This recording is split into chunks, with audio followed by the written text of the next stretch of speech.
Hola jóvenes, buenos días. Vamos a hablar del último tema del capítulo 12, esquemas flexibles de trabajo, a partir de la página 365.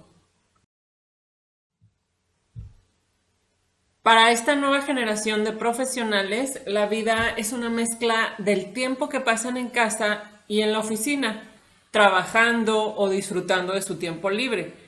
Gracias a la tecnología, hoy en día se puede trabajar desde casi cualquier lugar y en cualquier momento, así como lo hacemos nosotros en estas circunstancias por las que estamos atravesando.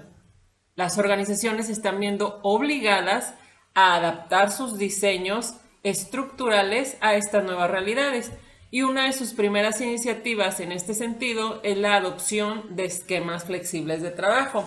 Por ejemplo, Keyur Patel es un asesor de una empresa que se llama Accenture.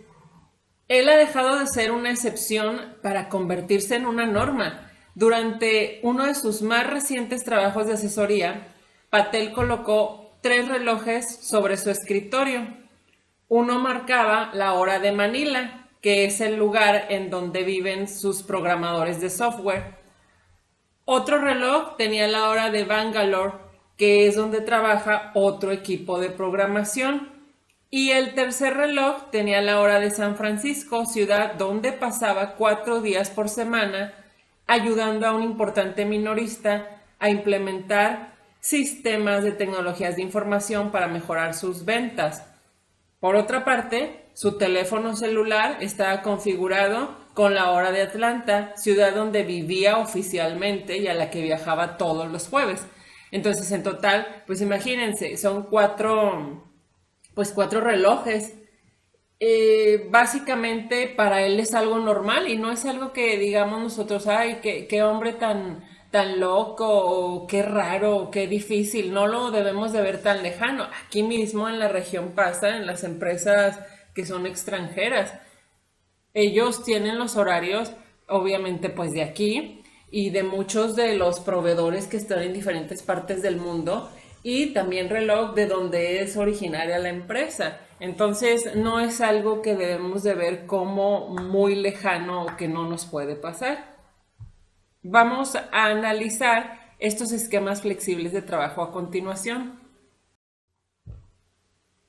Primero tenemos el trabajo a distancia. Es un esquema laboral en el que los empleados trabajan desde casa, pero los empleados están vinculados con la oficina a través de sus computadoras, que es lo que estamos haciendo. Creo que todos entendemos lo que es ese concepto.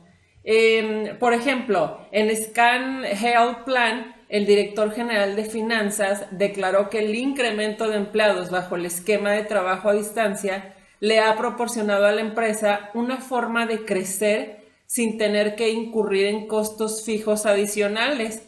¿Cuáles son estos costos fijos? Bueno, el concepto de construcción, equipamiento de edificios, de oficinas, estacionamientos. Además, algunas empresas consideran este arreglo como una manera de combatir el incremento en los precios de gasolina y de atraer a los empleados con talento, pero que quieren tener más libertad y control sobre su trabajo. Esto se usa mucho sobre todo en países de primer mundo. Aquí, pues bueno, lo estamos haciendo en la actualidad porque nos estamos viendo obligados, pero no porque a muchas empresas les guste. Yo espero que después de que pase todo esto, ya hayan aprendido algunas empresas que pues está bien, que se ahorran mucho dinero, que el empleado está más contento, más satisfecho, que claro, el trabajo no es lo más recomendable hacerlo 100% en casa. Algunas empresas te dan, por ejemplo, 3 horas a la semana en la oficina, perdón, 3 días a la semana en la oficina y los otros 2 en casa o viceversa. Entonces, sí es muy recomendable, pero no al 100% que lo hagas en tu casa, porque a pesar de su evidente atractivo, muchos gerentes son reacios a permitir que sus empleados se conviertan en vagabundos con computadoras portátiles. ¿Qué quiere decir esto? Pues que yo no sé si estás trabajando, te llevas la computadora y yo te estoy pagando, pero sabrá Dios qué estás haciendo. Y eso sobre todo pasa mucho en nuestro país y países pues, del tercer mundo, que no estamos tan acostumbrados a hacer eso. sabrá Dios qué esté haciendo, él jura que está en su casa. La gente cree que porque uno está en su casa ya no está trabajando. Esa es una idea que tenemos pues muy latente nosotros aquí y que no significa que sea así. Por otro lado, los gerentes se preguntan cómo van a manejar a sus empleados. Si viéndolo no hace nada, ahora imagínense si no lo veo, pues sabrá Dios qué esté haciendo. Ese es uno de los inconvenientes.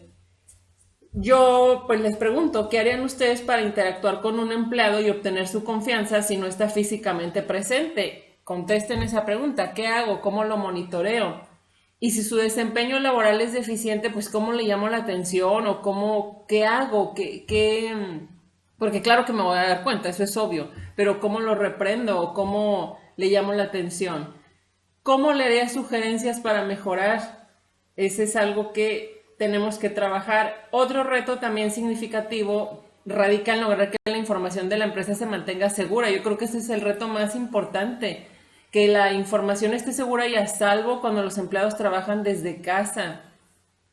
Eso, pues sí da miedo, porque pues yo no sé qué vas a hacer, si le vas a enseñar a todo el mundo la información de la empresa, los números, cosas secretas. Esa es una parte. Y luego, también no son pocos los empleados que expresan preocupaciones similares respecto del trabajo a distancia, sobre todo por lo que se refiere al aislamiento que sienten al no estar en el trabajo. Empresas lo que hacen es eso que les digo, bueno, porque tampoco es sano que estés todo el día en tu casa, trabajando, descansando y pues ahí te la pasas todo el día. Por eso muchas empresas hacen eso. Vas a trabajar en tu casa, pero vas a venir los viernes, vengan los viernes y lo hacemos más casual, tenemos contacto con la gente, etcétera. Entonces hay muchas formas en que se pueden arreglar, que se puede manejar este tipo de situaciones. Y pues la empresa va a decidir qué quiere establecer de, de trabajo a distancia, de horarios, de los objetivos, de qué departamentos lo pueden, cuáles no, etcétera. Esto es el trabajo a distancia. Otra es la semana laboral comprimida, que es un esquema laboral en el que los empleados trabajan más horas diarias, pero menos días por semana. Por lo general, este arreglo consiste en trabajar 4 días con jornadas de 10 horas. Esto se conoce como un programa 440. Y también es muy benéfico para ambas partes. Por ejemplo, una empresa del Reino Unido, una empresa contable que se llama KPMG, se vio en la necesidad de reducir sus costos y una de las alternativas que consideró para lograrlo consistió en utilizar opciones de trabajo flexible. El programa implementado por la compañía, conocido como Flexive Future, ofrecía a los empleados 4 alternativas, entre las cuales ellos podían elegir. La primera es una semana laboral de 4 días con reducción salarial del 20%. Otra era un periodo sabático de entre 2 y 12 semanas, recibiendo 30% del pago usual. Otra era ambas opciones y la última era continuar con sus horarios normales. Y más o menos el 85% de los empleados se decidieron por el plan de semana laboral comprimida. Y en vista de que fueron tantas las personas que accedieron, a sumarse a los planes de trabajo flexible de esta empresa, pudo acotar la reducción salarial para ese año en 10% en casi todos los casos. Y lo mejor fue que la empresa no tuvo que hacer despidos masivos. Si la gente que dirige la empresa, los gerentes, los CEOs, son inteligentes, nunca van a tener que despedir a alguien porque hay muchas opciones. Una de ellas es esta, la semana laboral comprimida. ¿Qué tiene que ver? Imagínense que nosotros fuéramos a la escuela de lunes a jueves, nada más. Entonces, ¿qué pasa los viernes con las instalaciones?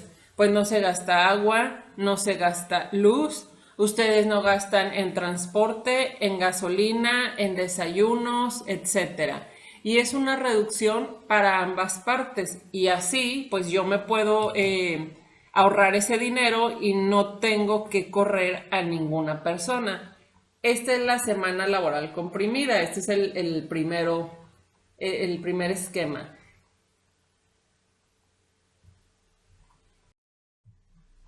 También tenemos la flexibilidad de horarios. Bueno, les dije que la otra era el primer esquema, pero no, bueno, era el segundo porque ya vimos el trabajo a distancia, ya vimos la semana laboral comprimida, ahora vamos a flexibilidad de horarios, que creo que también entendemos lo que es flexibilidad.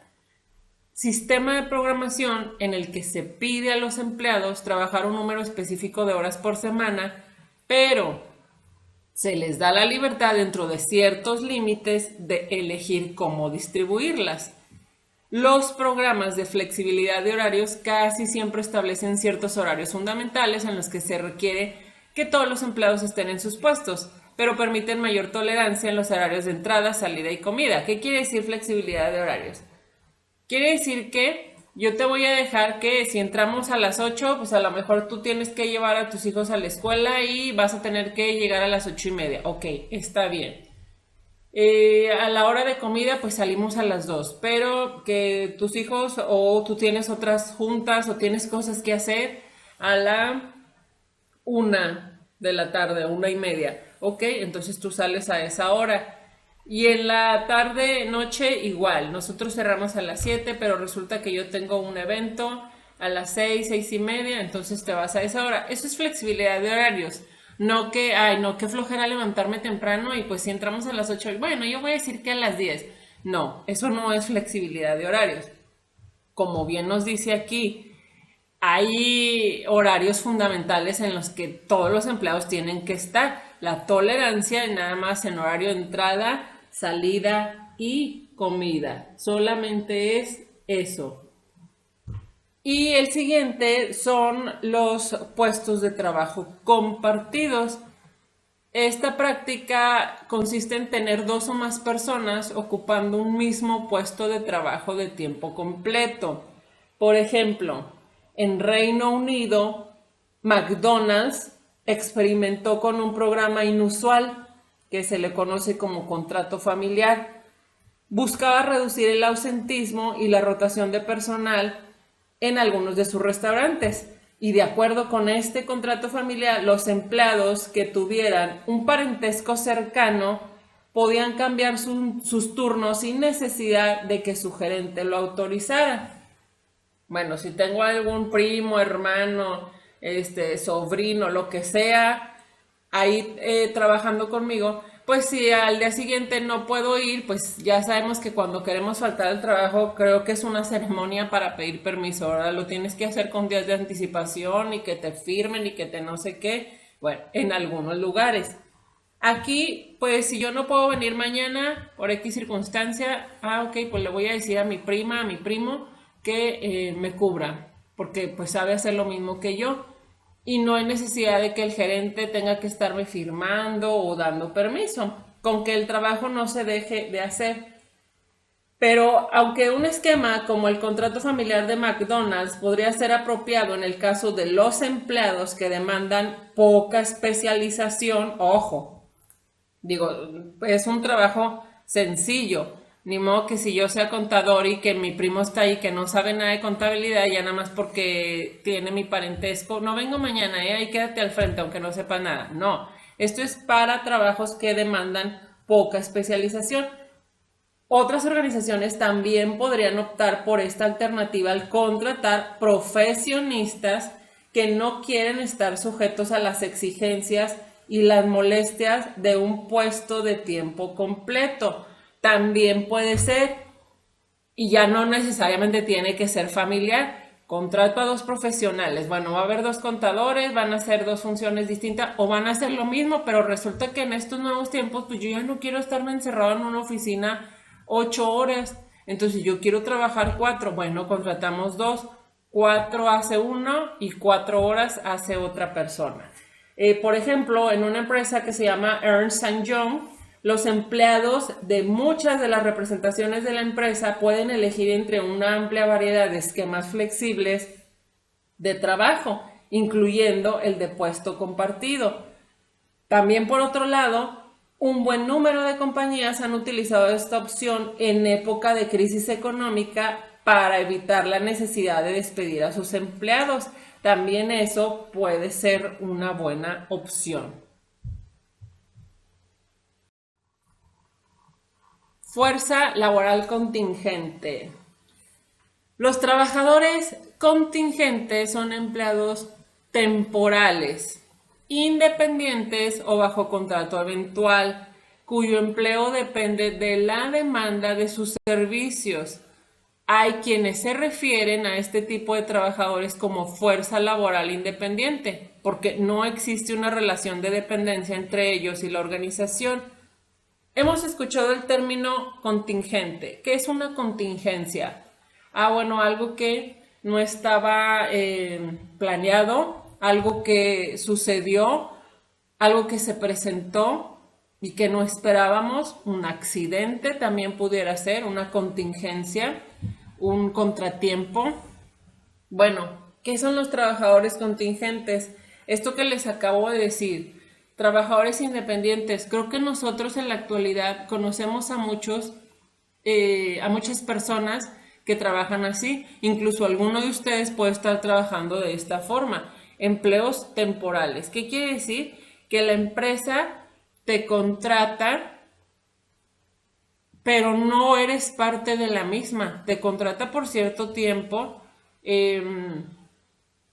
haces el trabajo, se te paga y nos vemos. Si lo hiciste bien, te vuelvo a contratar en un tiempo, te vuelvo a llamar. Si no lo hiciste bien, pues bueno, mira, ya gracias a Dios ya te pagué, ya te fuiste y hasta nunca. Ese es en la actualidad la tendencia de trabajo. Por eso es que ustedes se deben de poner las pilas y en estar siempre preparándose, siempre en constante aprendizaje. Tienen que ser los mejores en su área. ¿Por qué? Por esto, porque ya es muy raro que los contraten por muchos años o que tengan una base o una planta y que diga, ya me voy a quedar aquí para toda la vida. Esto es la tendencia, que ya esos trabajos pues están desapareciendo. Ahora nada más, si te necesito, te hablo, haces el trabajo, te pago y te vas. Así de simple. Uno de los principales problemas que conlleva la utilización de trabajadores contingentes, sobre todo cuando estos son contratistas independientes o personas que trabajan por su cuenta, consiste en clasificarlos. Muchas empresas pues son muy mañosas en ese sentido, porque te tienen a ti trabajando y resulta que tú ya tienes en la empresa 5 años, pero pues tu contrato te lo están renovando cada 3 meses, estás firmando. Y eso pues no está bien, claramente, porque te tienen sin seguro, sin prestaciones, y si te pasa algo, pues ni modo. Y desgraciadamente la gente pues lo acepta porque no le queda de otra, porque necesita trabajar. Eso es lo malo de que este tipo de trabajo no esté claramente regulado. En la actualidad ya se está empezando a tratar de regular esto, pero sí, definitivamente hay muchas empresas, a lo mejor alguno de ustedes también está en una situación así, que pues lleva muchos años, pero resulta que no tantos, porque cada 3 firma un contrato.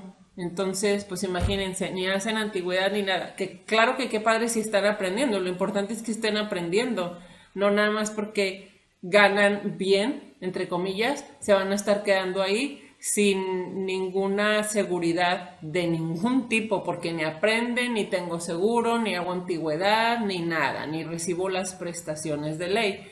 Ese es un problema muy, muy grave.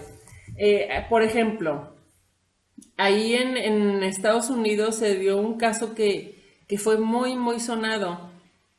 Se los voy a leer. Determinar quién es contratista independiente y quién no lo es no es tan sencillo ni irrelevante como podría parecer. Hay que tomar en consideración, por ejemplo, que si un empleado es un contratista independiente, la empresa no está obligada a pagar cuotas de seguridad social, impuestos sobre nómina y demás prestaciones, lo que les decía. De hecho, muchas veces este tipo de trabajadores ni siquiera están amparados por ciertas leyes laborales. Así que su contratación constituye un importante tema de reflexión. Por ejemplo, el caso que les digo, FedEx, todos conocemos FedEx Paquetería, cataloga a más o menos 12,000 de los mensajeros que conforman su FedEx Ground Division, que es un área encargada de reparto de paquetería vía terrestre en todo el territorio estadounidense y parte de Canadá, como contratistas independientes. FedEx hace eso, 12,000 mensajeros los tiene como contratistas independientes. Esta clasificación ha provocado acaloradas discusiones con el Servicio de Recaudación Tributaria de Estados Unidos, lo que allá se le conoce como el IRS, y aquí sería Hacienda, y los gobiernos estatales, además de que saca de quicio a UPS, que también conocemos. UPS es su competidor. Imagínense, UPS tiene a sus mensajeros como empleados sindicalizados. Nada más vean la diferencia entre trabajar en empresas que se dedican exactamente a lo mismo. ¿En dónde quieren trabajar? ¿En FedEx o en UPS? Pues obvio, ¿no? En UPS, porque sus empleados están sindicalizados. Y pues obviamente esta empresa dice que la política de FedEx es injusta para los contribuyentes, para la competencia y obvio para los trabajadores. Por su parte, el gobierno federal está tratando de aumentar su poder para penalizar a los patrones que clasifiquen amañadamente a sus empleados. Por consiguiente, como podemos ver, hay un incentivo a actuar de forma desproporcionada al clasificar quiénes son contratistas independientes. Es un tema bastante polémico. Investiguen más acerca también de esto, porque, pues sí, no, definitivamente no es justo. Empresas sí se pasan de listas, hay otras que no, que lo tienen muy bien estipulado. Peñoles, por ejemplo, tiene muchísimos contratistas de otras empresas. Hay empresas que también se dedican a eso, empresas de colocación, te mandan a la gente que requieres y nos vemos, no pasa nada, ya hice tu trabajo, ya te pagué, hasta luego. Eso es lo que sucede entonces con los trabajadores contingentes.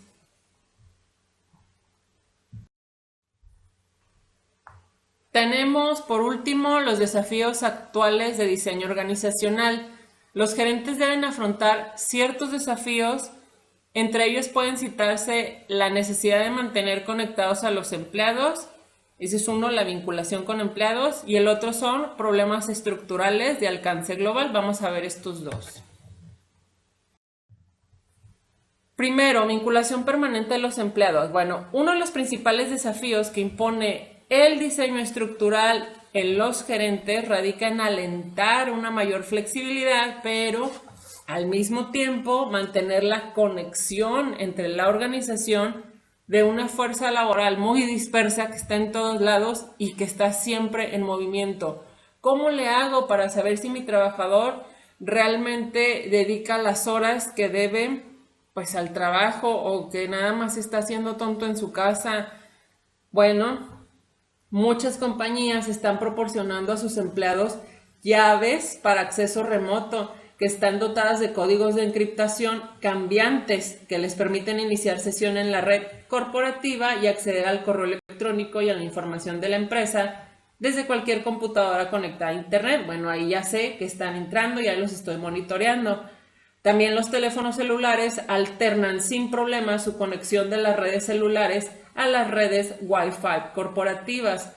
Con todo, el verdadero riesgo del trabajo desde cualquier lugar y en cualquier momento siempre va a ser la seguridad.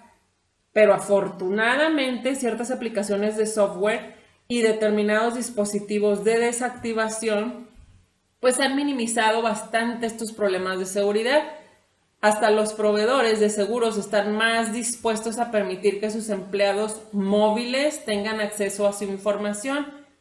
Por ejemplo, una empresa que se llama HealthNet les dio teléfonos BlackBerry a muchos de sus gerentes con el propósito de que puedan consultar los registros de sus clientes desde cualquier sitio. Y yo ya sé si están trabajando o no, estoy vinculada a ellos y los estoy monitoreando. y como comentó el director general de una compañía de tecnología, hoy en día las empresas están comenzando a pensar en aplicaciones innovadoras que puedan poner a disposición de sus trabajadores en cualquier lugar que se encuentren. Apps para todo, ya nosotros estamos muy acostumbrados a utilizar las apps, entonces muchas empresas eso están haciendo, creando sus propias apps para tener más contacto y hacerle la vida más fácil pues a ambas partes, trabajadores y empresa. Y tenemos el último desafío del diseño organizacional, que es el manejo de los problemas estructurales a nivel global. Tenemos unas preguntas. ¿Existen diferencias en las estructuras organizacionales que se emplean a nivel global? A lo mejor la mayoría va a decir, sí, claro. La realidad es que, vemos en la respuesta, los investigadores han concluido que las estructuras y las estrategias empleadas por las organizaciones de todo el mundo son similares. Segunda pregunta, ¿la estructura utilizada por las organizaciones australianas es similar a la implementada por estadounidenses? Ya tenemos la respuesta, son similares. ¿Las organizaciones alemanas se estructuran de forma parecida a las de Francia o México? En todas estas respuestas nosotros podríamos decir, definitivamente son diferentes. ¿Cómo va a ser igual que trabajemos en México que en, no sé, que en Alemania? Aquí la diferencia, como viene en la última parte de la respuesta, es el comportamiento organizacional es el que sigue estando determinado por la singularidad cultural. ¿Qué quiere decir? Que sí, nosotros en cuanto a estructuras y estrategias podemos tener las mismas en México, en China, en Francia, en Italia, en donde quieran, porque pues la administración, como ya lo vimos, desde el primer semestre es universal. ¿Qué es lo que va a hacer la diferencia? La cultura, ¿sí? Nosotros podemos tener una muy buena estructura, pero a veces la cultura es la que la echa a perder o la que la saca a flote, ¿sí? Nosotros decimos, ay, qué padre trabajan los japoneses, qué maravilla, o la mayoría de los asiáticos, con qué disciplina, todo lo hacen bien, perfección y más, claro, pero ustedes creen que tienen diferente tipo de estructura, no, lo que pasa es que su cultura los hace que sea así y nosotros pensamos que es diferente, bueno, que sí es diferente, pero en cuanto a la cultura, no a la estructura o estrategias.